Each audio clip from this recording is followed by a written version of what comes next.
Diyelim ki göçmen Ali ile Alman Hans aynı fabrikada aynı gün işe girmişler, aynı üretim bandında çalışıyorlar, aynı vardiyadalar. Sizce Ali sırf adı Ali olduğu için Almanya'daki Hans'tan daha az mı maaş alıyordur? Cevabınız evetse çok haklı bir isyan içindesiniz ama düşmanı yanlış yerde arıyorsunuz. Çünkü Almanya'daki eşitsizlik maaş bordrosunda değil daha fabrikanın içerisine girerken başlıyor. Bu 3 videoluk özel serimizde Almanya'da göçmenlerin iş gücü piyasasında karşılaştığı görünmez duvarlardan bahsedeceğiz. Serimizin ilk videosunda bugün göçmenler Almanya'da %20 daha az kazanıyor.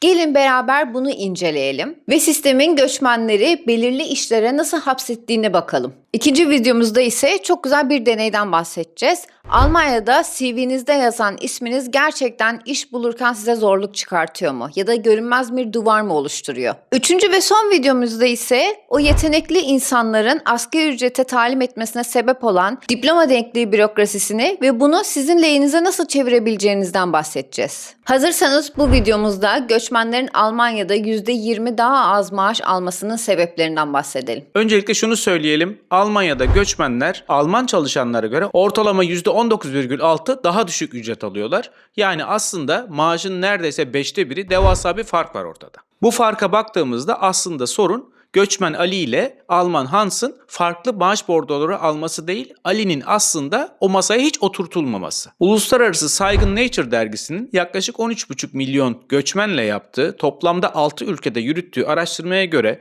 göçmenler o ülkenin yerleşik insanlarından ortalama yaklaşık %20 yani 19,6 daha düşük maaş alıyorlar. Ama raporun detaylarına indiğimizde oluşan bu maaş uçurumunun sebebinin aslında göçmenlerin kurumsal büyük şirketlere, yüksek maaşlı işlere erişememesi ve düşük maaşlı işlere hapsolmasından kaynaklandığını görüyoruz. Yani sistem göçmenleri belirli bir alt kademe işlere doğru yönlendiriyor.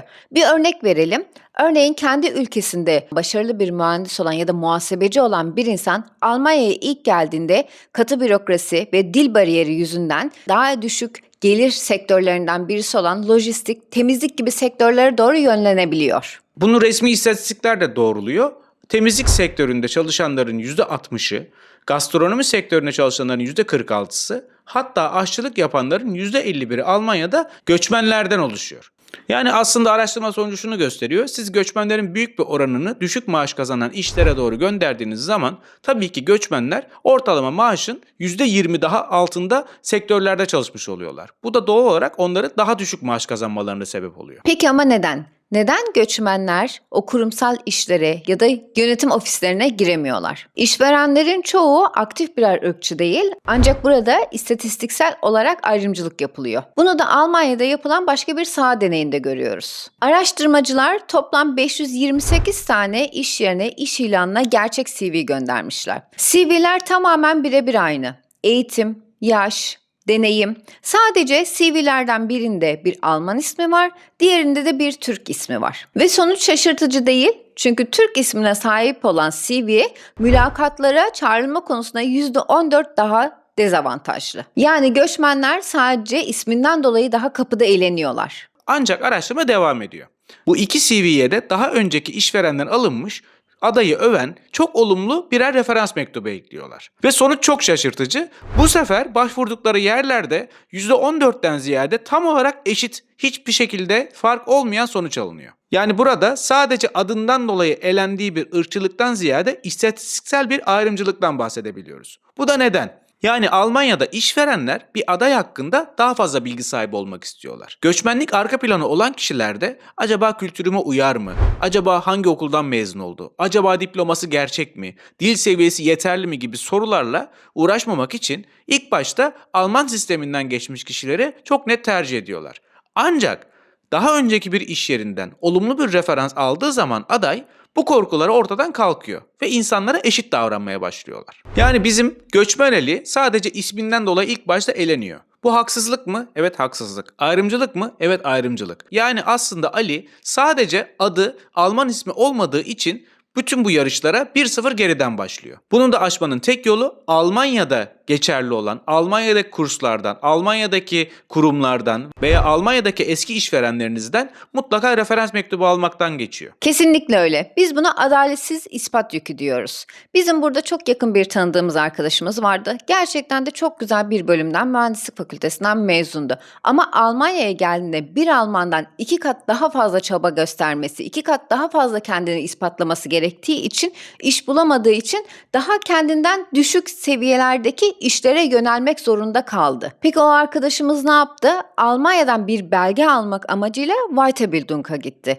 4-5 aylık bir süreçten sonra Weiterbildung sertifikasını eline aldıktan sonra artık Almanya'dan bir sertifikası vardı. Ve o saatten sonra başvurduğu mülakatlarda hep olumlu sonuçlar, olumlu geri dönüşler almaya başladı. Yani burada çok net olarak görüyoruz ki sisteme girene kadar görünmez bir duvar var gerçekten göçmenler için. Ama sisteme girdikten sonra, yani Almanya'dan bir diploma ya da bir sertifika eline aldıktan sonra o işsizlik tamamen ortadan kalkıyor. Tamam, diyelim ki sistem bizi engelliyor ama biz bir şekilde Almanya'dan belge aldık, diploma aldık veya bir işveren bulduk. O işverenden gerçekten olumlu bir referans aldık, sisteme girdik. Sorun burada bitiyor mu? Tabii ki de bitmiyor. Bizim Alman Hans ile göçmen Ali iş yerine başladıktan sonra da yine bir istatistiğimiz var. Bu istatistik gösteriyor ki işverenler içerisinde aynı işi yapsa da bir göçmen bir Almandan ortalama %4,6 daha düşük ücret alıyor. Araştırma bunun sebebini de inceliyor. Buradaki en temel faktör pazarlık gücü. Çünkü dışarıdan gelen bir göçmen ilk başında bir pazarlık gücüne sahip değil. Dil bariyeri var, Almanya'daki maaş skalasını bilmiyor olabilir, Almanya sistemine entegre olmamış olabilir veya buradaki mevzuatları da bilmiyor olabilir. Bu sebeple diyor ki ya beni bir işe alsınlar, ben bir referansımı alayım, alana kadar ben ayıya dayı diyeyim, ondan sonra referansımı alıp yoluma bakarım. Bunu da işverenler bildiği için normalde o işi yapan bir Alman'a teklif edemeyeceği maaş seviyelerini bir göçmene teklif edebiliyorlar. Bizim göçmen Ali de sırf bu sistemde kalabilmek için bu düşük maaşı kabul etmek durumunda kalıyor. Tabii bunun bir sebebi de Almanya'da o güçlü sendikaların kalmamış olması. 1996'dan bu yana Almanya'da bu sendikalara bağlı işverenlerin sayısı %38 daha çok azalmış. Eğer bir şirket zaten sendikaya bağlıysa burada çok fazla uçurum bir maaş farkları görmeniz imkansız. Ama eğer sendikaya bağlı değilsek bir kişinin ya da 2 kişinin inisiyatifine kalmış oluyor. Oxford Üniversitesi'nin yaptığı bir araştırmaya göre eğer güçlü sendikalar çökmemiş olsaydı şu anda göçmenlerle yerel halk arasındaki maaş eşitsizlikleri %23 daha az olacaktı. İnisiyatifin olduğu yerde zayıf olan taraf, genelde bu da göçmen taraf oluyor, her zaman eziliyor. Toparlayacak olursak Almanya'da göçmenler ortalama %20 Almanlara göre daha düşük maaş alıyorlar.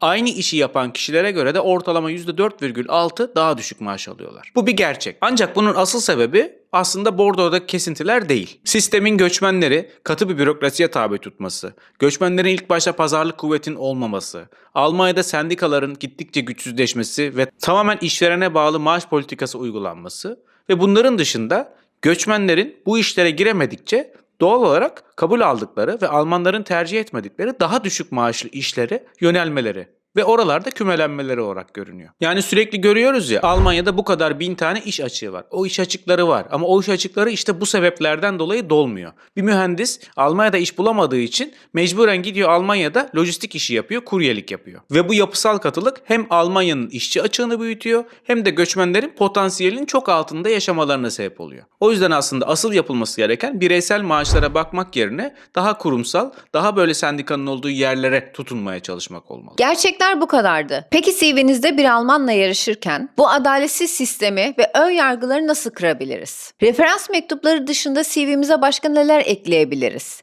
Gelin beraber ikinci videomuzda doğrudan insan kaynaklarının bilinçaltına inelim. O videoyu kaçırmamak için hemen kanala abone olmayı unutmayın. Size bir de küçük bir sorumuz var. Sizin de Almanya'da iş görüşmelerinde haksızlığa uğradığınızı hissettiğiniz bir an oldu mu? Yorumlarda buluşalım. Videoyu beğendiyseniz beğenmeyi ve kanalımıza abone olmayı unutmayın. Bir sonraki videoda görüşmek üzere. Hoşça kalın. Hoşça kalın.